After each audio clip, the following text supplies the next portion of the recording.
आज दिनर weather report जाने video को संपूर्ण देखंतु एवं वीडियो को लागले वीडियो गुटे लाइक कर सहित चैनल को सब्सक्राइब कर रखंतु जहाँ फल आपण एई भली लेटेस्ट न्यूज अपडेट सर्वप्रथम पाई परिबे। आसंतु संपूर्ण खबर उपरे नजर पकेबा। राज्य रे 18 जिला को सतर्क रहिबा को परामर्श।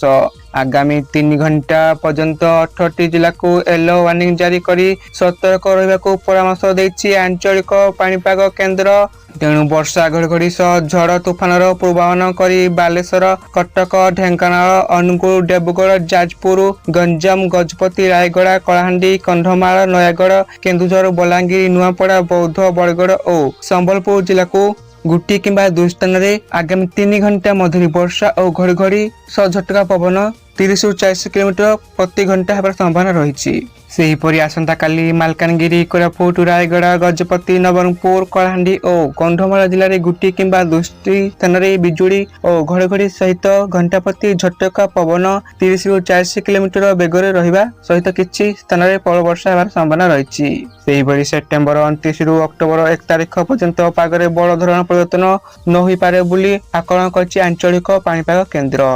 एनी सूचना रही। आपण माने वीडियो को संपूर्ण देखिथारु आपण को धन्यवाद।